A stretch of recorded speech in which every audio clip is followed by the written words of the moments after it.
Alright, so that was underwhelming. So 97.2, which is pretty much the same as yesterday morning, and I am not gonna lie, I was kind of expecting that because I was tracking my nighttime weights, right? And I could see, okay, I went to bed last night at 98. Okay, I have pretty good confidence that my weight's gonna drop by the same 1.1 kilos or so that I dropped the last few nights. As well, I wasn't really going battering that much yesterday. So typically on the day of the water cut, you should still be going to the toilet at pretty much the exact same rate as you would during the water load, through the trickery you were doing on your aldosterone system.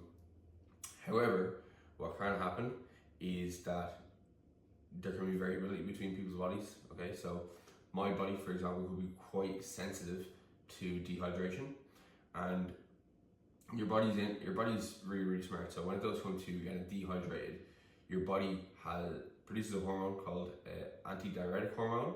So when you start to produce this, you start to retain more water and you start to urinate less. If you've ever went drinking and drank a huge amount of alcohol, you've probably noticed the day after you've drank alcohol, you wake up and you are super lean, you feel super flat and super dehydrated. And then after that day, once you start eating and drinking normal foods, you will start to balloon up, because on that day where you were dehydrated, your body starts to produce this hormone. So that could potentially be what happened to me yesterday, which is why I wasn't going to bash as much, and the water cut was not giving me as much of an effect. So with that, it is 7:30 at the moment. My weigh-in is not until 3:30. I'm going to be meeting Noel and we're going to be doing a sauna at 12, sauna for 20 or 30 minutes to try sweat out a bit more. And in the meantime, I absolutely want to have my coffee. There's no compromise on me having my coffee, because I can't, I need to do work to pass the time. Right, so what I'm doing is I have my weighing scales here with me, and what I'll do is I'm gonna have my usual coffee, okay? I'm going to ration this out, literally sips. This is about 150 to 175 mils. No particular reason for that amount, just how much I took out of the tap. I'm going to weigh myself before, I'm going to weigh myself after, and then I'm just going to, every time I go bathroom, this should simulate some bit of bowel movements, and every time I go bathroom, I'll just weigh myself, and then outside that, I'll just have some chewing gums to chew, and these can be quite handy to help you stay or feel somewhat hydrated, salivated, keep your kind of mind busy during a wake up. Another trick is to use ice. That could also be one way to still get in a tiny bit of water, but because you're sucking for a long time, you start to feel a little bit more hydrated. So, and as well, hydration can help decrease water retention, right? That's one thing that I learned from my bodybuilding experience. Anytime I was retaining more water, the key to actually getting the water out was actually just drinking more water, because you're starting to flush it out and your body starts to say, or your kidneys are starting to sense, okay, we actually have fluid here, so we can start to excrete all this waste product that's building up inside of us, and we need to, I suppose, kind of stabilize our kind of blood plasma volume and stuff like that. So yeah, right, I'm gonna have my coffee. We'll see how we get on throughout today. All right. No, this start of the day is not off to the best start, but look, we're gonna keep calm, and we're going to roll into weigh-ins. I'll go well. I'll get 95 at the very least, but sure, we'll see. Look, at the end of the day, I'm gonna squat a big weight, I'm gonna deadlift a big weight, and I should PB my bench, and at the end of the day, that's all that matters. All right, what do you think of this? Lawrence actually got this for myself and himself years ago when we started the podcast initially, but this is the first time I've actually worn this long sleeves. Fairly bound to me. Anyway, I am making some post weigh-in drinks for myself and Noel, because we're going to be competing at the same time. Now, thankfully for him, so I may not have got my weight down as low as I want to, but he pretty much has. So at the start of the week, we were like kind of mid 77s. We want to come in around the kind of 73 to 74 mark. And this morning he weighed 74.5 or 74.4. So that just means then today when we do our sauna, he's definitely going to make weight, which is perfect. So his plan has worked to a T. So I'm delighted with that. We're doing our drinks here. So we've got two 1.5 litre bottles of water. I have some liquid carbs, and then I have some essential amino acids. So when we are looking at carbohydrates, we're looking at something that is going to have a quick gastric emptying rate. So like highly branched cyclic dextrin. So that's what this is, as well as it does have some electrolytes in it as well. So it has magnesium as well as calcium. So I am going to put about 30 grams of this in both of these, because over the first 30 minutes or so, we want to try to get both of these down, close enough to the majority of it down. Over the first 30 to 45 minutes. Carbohydrates, we also want them in there because we've been depleting carbohydrates, as well as electrolytes, so increasing our kind of sodium intake, which is going to increase hydration. And when we're looking at like absorption rate, like we're probably going to only be able to increase carbohydrates or absorb them at a rate of like 60 grams per hour, so basically a gram a minute. And then also adding in some essential amino acids. Again, these can help with rehydration too. We will also add in creatine, okay? Because creatine, again, that can increase carbohydrate absorption. It can also help with cell hydration. However, I'm not going to put it into the water just yet, because creatine, depending on how long it's going to be in water, it can start to denature. So what we'll do is just when we are finished weighing, I'll just like put them in either both of the bottles or just put them into our mouths and just chase it with the solution. So probably mix it in is probably going to be the best option, considering we're going to be dehydrated. So that's the plan with that. I'm also going to pick up like 1 or 2 sachets of like Diarolite as well, just throw them in there as well, just to ensure that we are absolutely having enough salts in our fluid to help with that hydration process, right? So hydration is all about how well you are essentially retaining water to a degree versus how much you're excreting, right? So when you are looking at signs of being hydrated, like you can look at urine color. So the clearer your urine is, the more hydrated you are. The darker it is, the less hydrated you are. However, if you are urinating a lot, like the way you would be at the start of water load, you're probably overhydrated to a degree. But a sign of being hydrated is trying to keep it in, which is why salt is kind of recommended for the rehydration process, because you're going to be able to retain more of that water versus just excreting it, which is typically the case if you're just having plain water. So yeah, I'm going to make these up now. I'm also going to prep some meals to bring with me because I do need to eat. So I'm going to have some boneless chicken thighs because chicken thighs is delicious. I'm also going to bring maybe 2 or 3 packets of jasmine rice. Again, just a very easy to eat carb source that I'm used to. Gonna have some honey to have alongside that, some soy sauce, and then I might throw in just a very small amount of vegetables. I still want to have vegetables in it. 1, for personal preference. 2, there is no real need to have them in there because, like, you know, if they're going to impact your digestion and ability to eat more calories in such a short space of time. However, like, I'm not going to be using a terrible amount, and the sources I'm going to pick, you know, the likes of peppers, the likes of onions, or maybe some garlic and maybe some beans. Like, when I eat them, I don't feel like, you know, absolutely kind of bloated, versus if I was having like broccoli and kind of more cruciferous or root vegetables. So that's going to be my general plan. Try to make those meals as like kind of calorie dense as I can. So I'll show you them when they're made, because I do still need to try to get in about 4,000 calories a day, even though I'm not going to be starting eating until 3. So that's going to be a challenge, but look. Time to get our sauna in. All right, so I am back from the sauna. I've got 2 hours to kill before I am going to weigh in.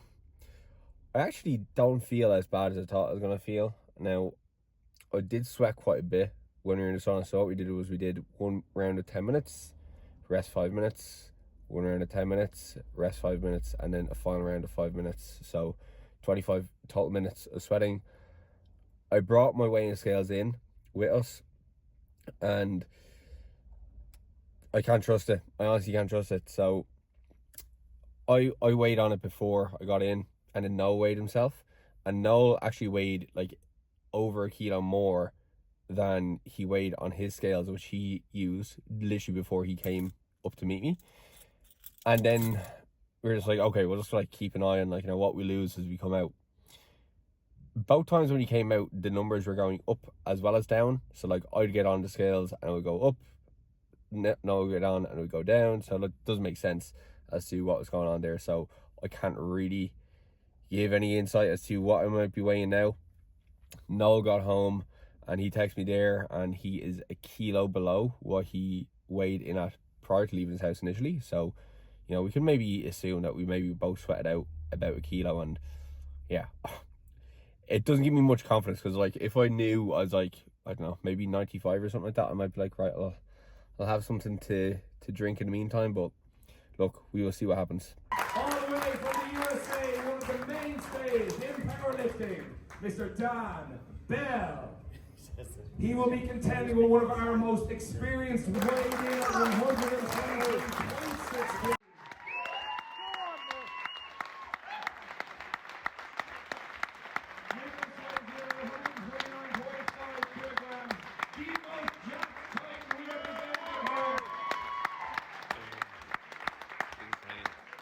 Yeah, well, I'm going to be heavier. Well, I'm obviously, hopefully, going to be stronger. Definitely going to be given 300 plus to go on the deadlift, 5 reps or more on the squat. So, yeah, should be breaking some of my own milestones. So would you say for you this competition is more about personal goals as opposed to trying to finish an opponent? Yeah, like I'm a while away from like the next milestone, 500 dots, or like fucking ways away from an 800 kilo total. So this one is just essentially about building that total, building lots up, and getting more experience. I'm going to be sharing the platform with like the strongest group of guys that I have so far, as well as obviously, you know, we're going to be the main event after the big lads. So we're the real show. Real big show, yeah. Well, let me ask one last question. It's been a while since you competed in Ireland. You did have a competition abroad since.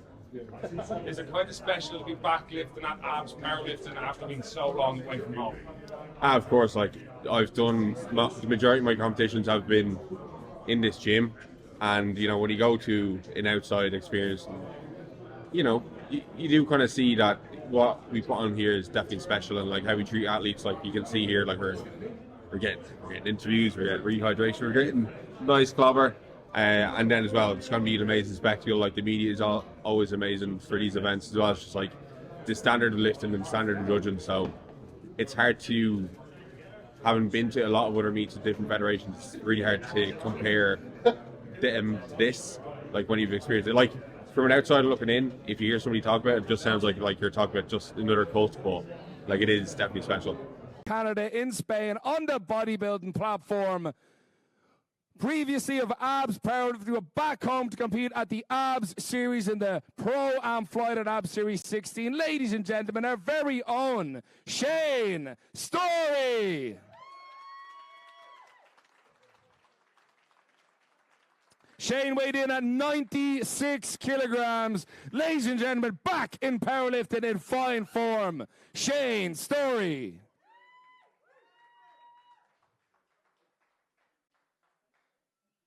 Both of these big fellas trying to put up the biggest total possible, the biggest dot score. Who will be vying for that higher position, making their name at Ab Series 16 in the Pro-Am Flight? Shane and Cedric. One more. Somebody who else has been around since the early days of the Abs Powerlifting Series, making his way back. Shane Story, back at the Abs Powerlifting Series. Shane, you're very, very welcome back home. Thank you very much. What does it mean to you to be back competing at the Abs Powerlifting Series? Yeah, I suppose my very first competition was in the All Abs for, I think it was the second Abs Pro when Beetlejuice won. He's up there somewhere. Where the fuck is he? Arthur. There we go. Yeah. So at that time there was only 2 divisions really. There was like the Pro on day 1, and then day 2 was just everybody else. So to see now that the competitions are selling out 2 days and 4 divisions, and this program has like increased the qualifying standard by 20 DOTS points, just goes to show like how many more people are coming to compete in this gym and compete at these competitions, and the level of athlete who is also coming. So to be able to compete amongst the strongest flight lifters that I've competed in thus far is gonna, it's only gonna push me to be better, but I'm also gonna push the lads as well. Whoever's next to me in the placings, I'm gonna make sure that they're pushing to be their best. So thinking back, your last appearance at the Ab Series, if I'm not mistaken, was Ab Series 4? It was the Judgment Day. So That Ab was Series 7. So way back.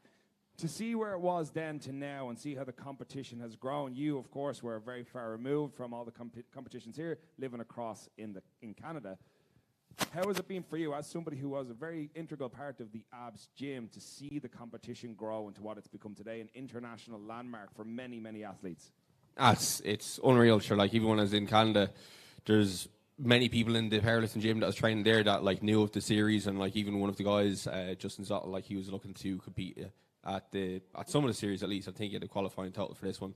But like to see that there's people all over the globe, like even I'm living in Spain now, and there's a guy who's runs the powerlifting gym there, and he has a spot for the pro as well. So it's mad to travel all over the world and just see everybody knows these competitions and wants to travel to them to compete in them, because this is where the best come.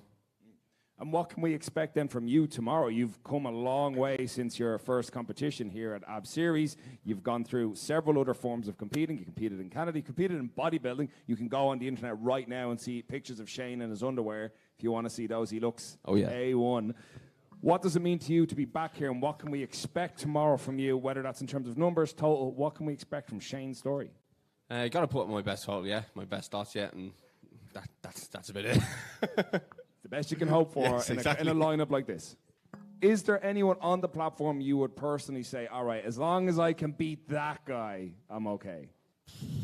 To be honest, I literally haven't really looked at any of the other lads, the totals or dots, apart from like the guys that I know, so there's no point really kind of comparing myself to anybody else here, because like anything could happen on the day.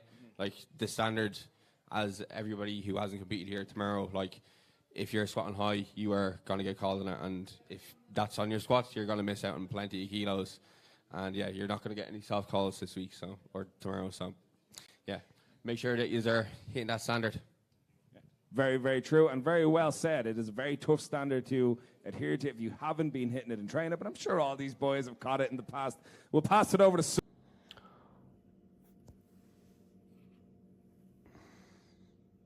Hot sauce. Getting in a little bit more fluid. So we are home from the weigh-in.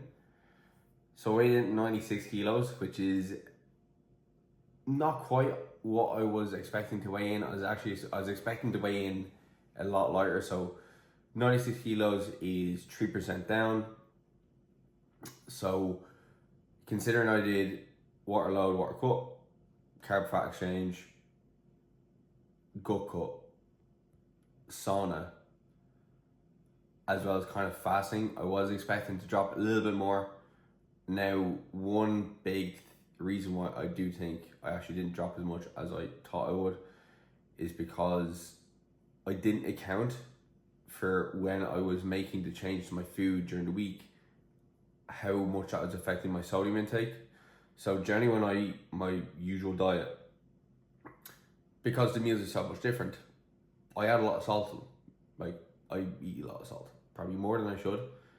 And since I wasn't actually eating as much salt throughout the week, then I was like, without actually realizing it somehow, I was cutting my salt intake. So when you cut down your salt intake and your water loading, you're not able to retain as much. So it explains why yesterday I wasn't really going to the bathroom as much, because you can adapt to that then. So you can adapt to that level of salt intake, right? It usually only takes about 2 or 3 days for you to adapt to a new level of sodium intake, which then explained why yesterday I wasn't actually urinating more, because my body was like, okay, like, this is our level of sodium intake, so whatever we have here, we're just going to retain. So yeah, lesson learned for next time, but still, like, this is pretty much for my own experimentation and as well now I've got that important lesson and insight to the next time I decide to do one, as well as like when I'm coaching other people through the process to, like, you know, to watch out for that type of thing.